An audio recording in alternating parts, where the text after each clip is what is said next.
Ladies and gentlemen, boys and girls, what's going on? Welcome to a very special episode of the Ultra Sud podcast. Once again, I'm joined by Mr. Jack Katsanis, but joining me and Kotzi on the couch is none other than former Melbourne Victory and Brisbane Roar player.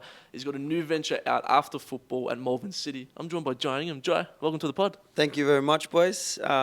Look, it's been a long time coming. We've been organising this for a long time, and I was very keen from the start. But to get here and get it started, let's go. That's cool. Well, I don't know if it means anything to you, but you're the first non-ultra guest that we've had on the podcast. So congratulations! Perfect. What an honour.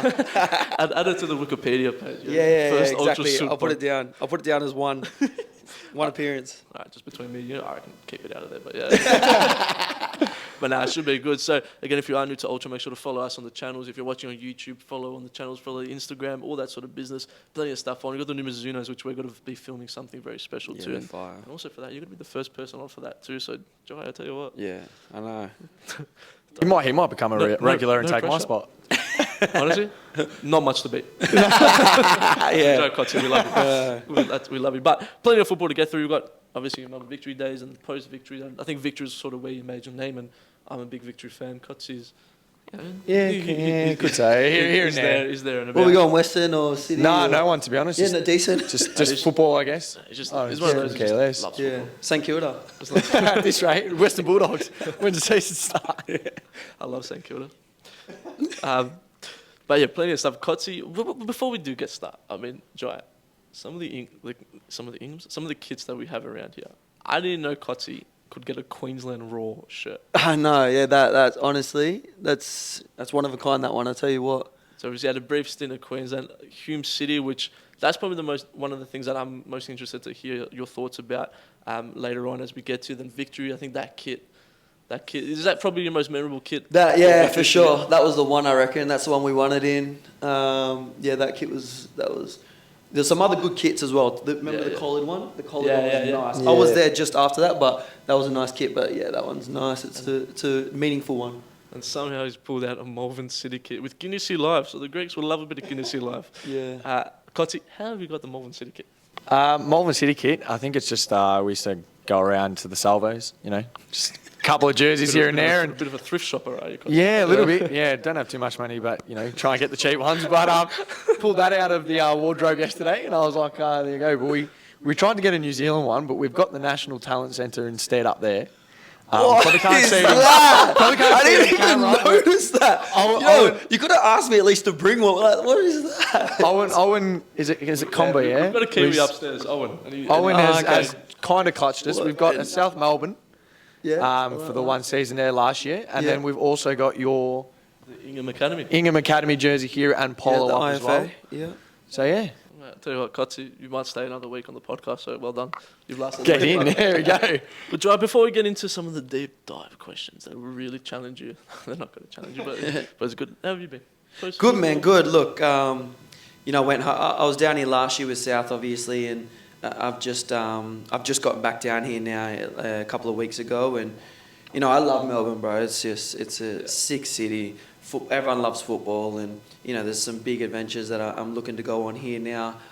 Post football, still playing, but post football definitely. Definitely, no, it's good to see. And we've had you around the store first, and I think that's where we sort of first started chatting when you came in to organise stuff for your Ingham Academy, which we'll touch on later. But before we get into that, the story that I always kind of tell people when we talk about that pathway from MPL and then to Melbourne Victory to obviously just I guess to the general public, it seemed as though you were at Hume City at the time as a young'un, played against Melbourne Victory 2015, I think it was the FFA Cup, and then just so happened that supposedly pretty soon after that, Victory obviously got in touch with you. That's where that Victory career sort of began. Can you explain to us that sort of path that you had from Hume City, what it's like going from an MPL club and then playing against Victory first, which, I guess for any local kids' ambitions to play football here in the country would sort of be, playing at Amy Park or playing at a big stadium against arguably the biggest club. No, it is the biggest club in Australia. So explain that sort of that pathway, what that moment was like for you too. Yeah, look, man, before I was at Hume, I was at Brisbane Roar, and, I was quite young. I was doing the full-time pre-season with the first team and stuff like that, and it sort of got down to it by the end of pre-season, and, the gaffer was just sort of like, oh, look, we don't really have the money to, bring another youngster and give you a scholarship or whatever. And I said, oh, look, it is what it is. I'll move on. So I had an agent down here at the time, and he said, "Oh, look, I can get you a gig at Hume." And I said, "Who's Hume?" Yeah. What do you mean? Where's Hume? I was thinking he was Pizza- overseas or something. Pizza Broadmeadows, Melbourne. All places to go. I looked it up and I looked up. I thought it was in Turkey or something, bro. You know what I mean? So I was like, all right, yeah, I'll have a crack. But yeah, I thought Hume was just a highway. yeah. Oh, mate, it's more than just a highway, unfortunately. I don't live there, but God. No, put some respect on you. So look, I came down to there and had a chat with the owner there, Steve, top guy. Good businessman, proper owner of a club. He's so ambitious there. Even what they're doing now, with the facilities, everything around the club is really, really good. Especially getting Ersan Gulam in now. He's a top coach, obviously, top pro. But yeah, I sort of came down in 2015 and sort of didn't know what to expect. I've always grown up in Queensland. You see a lot of it now. A lot of Queenslanders are coming now to Victoria. I just came down here and winged it, man. I was just sort of like, why not? So they moved me down here and, we played a good season. We had a good season. It was tough opposition compared to Gold Coast. In Queensland, it's a bit slower, the football and stuff like that in the NPL leagues. And then you get down here and it's just like running end to end, just crazy, especially them cold nights. It's not easy, you know what I mean? So, How old were you when you came down? I came down when I was 18. And did you come down on your own? Came down on my own. Yeah. Came down on my ones, and you sort of bunked up with a few of the boys that were there already. They got us like a little apartment, whatever it is, which is banter as well. Like when you're living with some of the boys, it's just straight after training, it's just banter, straight to the cast, whatever it is. But no, it came down, and then look, we had a really good season. We had our team was a joke, to be honest. Like if we had that team even now in the NPL would be like we had Marcus Schroen at South. He's, Nick Hegarty, he's a gun. Yeah, he was a gun, bro. He was stupid. He was so good. So the team was unbelievable. Anyway, so then we played against Victory actually in a practice match, and I did really well. Like I think I got an assist, got a goal against them. That was the first game, and then leading up to that, we actually had a game against them in the FA Cup. So we played them beforehand, and then we played them in the FA Cup. And then, so in that sort of trial match, because I did so well, that sort of clicked for them there, where they were like, oh, okay, we'll watch you, and then... They kept tabs on you for that. Yeah, for sure. And then went into that game at Amy, the FA Cup game. Look, we didn't really touch the ball or whatever it was sort of chasing shadows, but, I still tried hard, and that sort of worked out, But, it was probably a mixture of things. Like I played quite well in the trial game where I got an assist and a goal, and then... In the game at Amy Park, I just ran around like a lunatic. So, maybe Muskie saw my work ethic. And then in the trial game saw, I had a bit of quality as well. Yeah. What was Muskie like? And we'll touch, and then obviously from there, that's when you then moved into Victory. He's the GOAT, bro. He's the GOAT. What was he like? Because you obviously, as a player, he was... I still remember some of the, poor Adrian Zara. I know he's doing well now, apparently, but man, Muskie tore him apart, so to speak. Yeah. And he was such a brutal sort of player. But from what we all sort of saw from the outside... all the boys seem to sort of really like him. What was he like as a gaffer? Oh, bro, honestly, he's the best. He's the best gaffer I've ever had, and it probably will ever have. Yeah. Just like his attention to detail was in aspects of every player, not just one. His attention to detail and letting you know what you're doing wrong and what you're doing right, but telling you in the right way as well. Player management was unbelievable. Like he was... Obviously, look at his success that he had in the A-League overseas now. Like he's top boy. He's almost following that Ange Postecoglou trajectory where he went, he took over Ange at Victory and went to Yokohama when Ange left. And who knows now? I mean, he's had the history at MELBOURNE stuff in Scotland, over there in England. So yeah, he'll be there soon, man, for sure. He's done so well over there in Japan where... it's inevitable that he'll get over to Europe 100%. Hopefully, we love Muscat. Everyone's got a soft Everyone loves Muscat. He's the best, Everyone loves Muscat. He's the best. We've got some good stories. So, with the cup run in 2015, being 18-year-old, getting your name out there. Yeah. We'll get into coaching, with the new academy and stuff. But do you think that's going to help a lot of young kids, or they need that a bit more to get those games, to get their name out there like you did with yourself? Big time. I mean, you look at FA Cup run, you look at Kenny Atchu, you look at Elvis Kemsoba. These are all boys that have come from the NPL as well. It's huge, man, especially for NPL players even to get like a bit of vision on TV. Yeah. It's huge. It's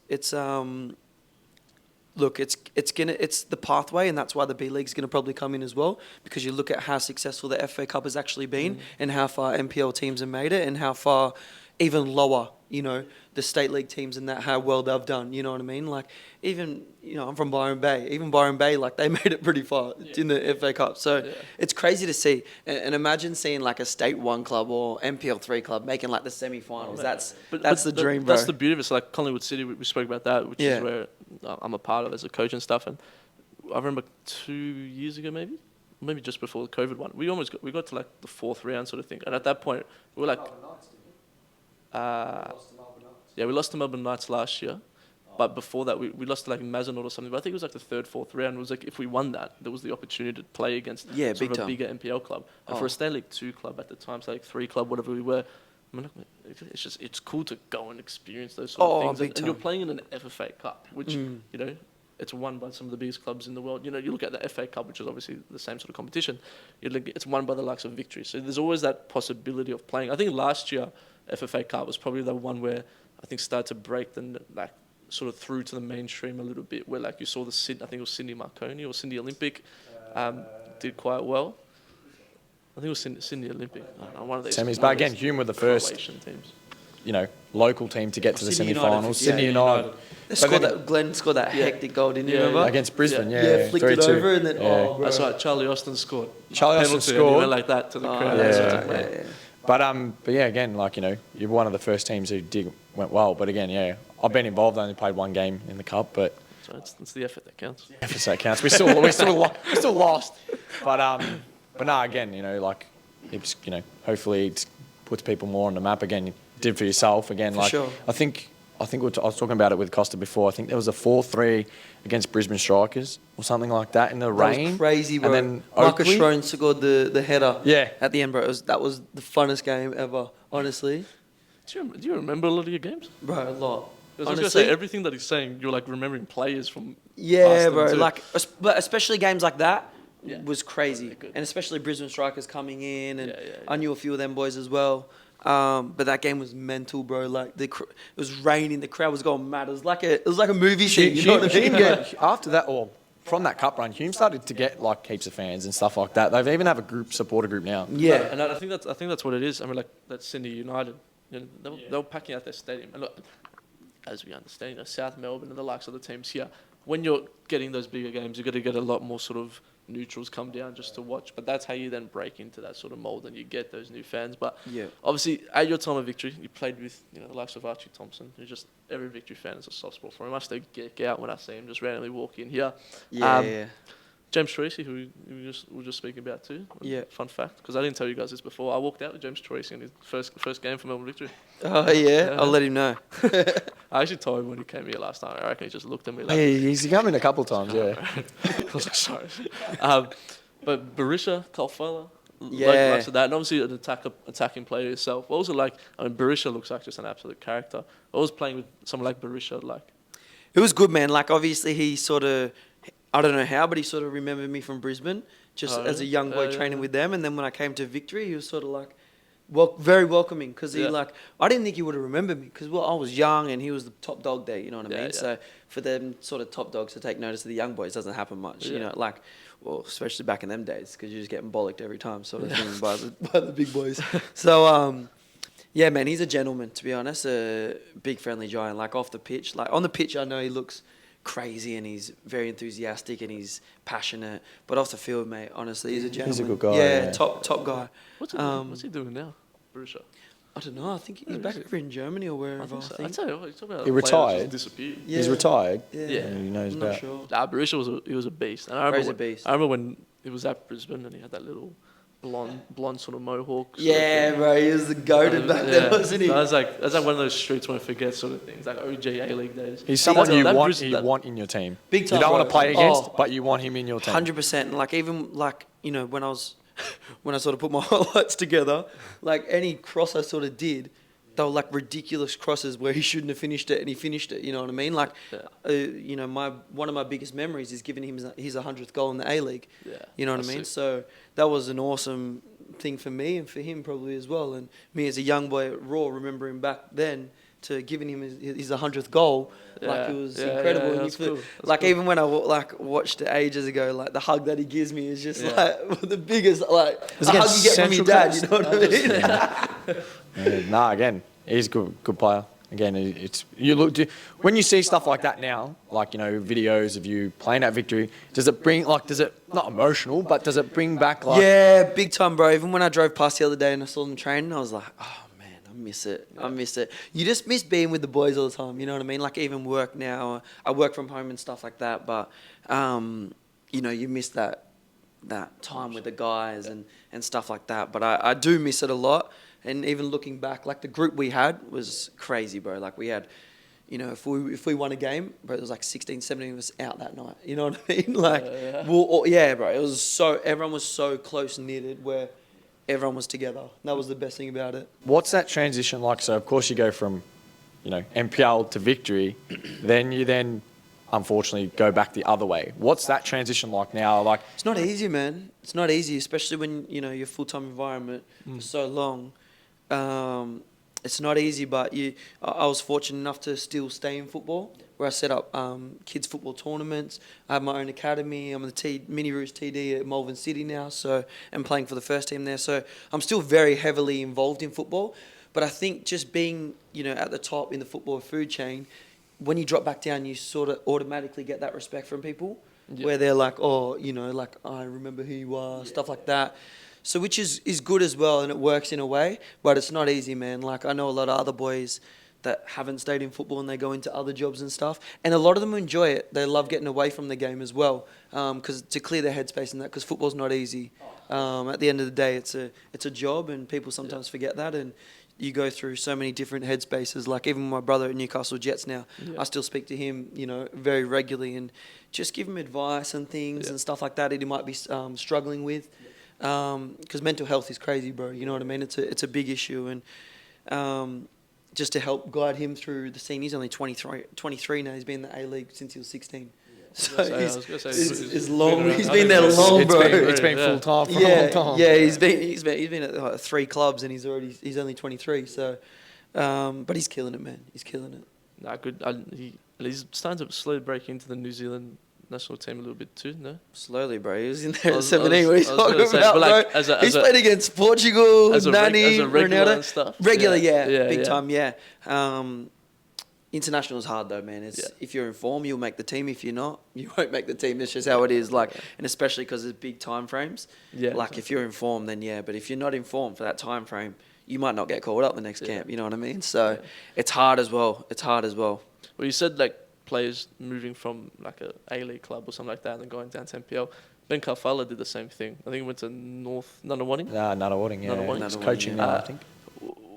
At your time at Victory, who were some of the boys that, you know, around the change rooms, that some of these characters that maybe on the pitch you don't get to see, but any sort of little stories that you can share? Yeah, there's a lot I can't share, but yeah, like Fahid, he's a character, bro. Yeah. Like, you don't get into an argument with him because you won't win. You know what I mean? Like, he's a little guy, but he's a scary guy. Yeah, him and Rashid just used to get in the best arguments, bro. It was funny. Even we played a charity match, and Fahid still managed to get in an argument with some of the boys, which is so funny. But yeah, like Rashid, Jace, like I said, our group was so tight knit. That was so funny, you know. I had James Donachie as well there with us, Nick Ansell. Like, these boys are like still all my closest mates till today. But we had the best group, man. Even like I was behind players like Leroy George and Costa Barbarouses, which were top dogs, like top wingers, bro. Yeah. Like, to get a spot over them it's too hard, man. Like, especially as a young Aussie. Oh, bro, he's the best. He's the best guy as well, man. Best guy. But yeah, like they're some of the best wingers in the league. To get in front of them, but just the character off the pitch as well with them, that was too funny. Like, Leroy came over here, bro. He just wanted to party. You know what I mean, bro? He loved to party, bro. Every weekend after a game, he's like, all right, where we going? I'm like, what? And you know what's funny? Like, he was tearing it up as well. Who? Leroy George. Like, yeah, bro. He was bro. Like, do you remember that Megs he done on Jemo? Yeah. The one where he pulled it back up. Oh, that was crazy. If it's a player to do it on, that were crazy. If it's a player to do it on, it's Jemo. Nah, I love Jemo. I love him. Mr. Angry. He's always angry. I'm always angry, but he's always angry.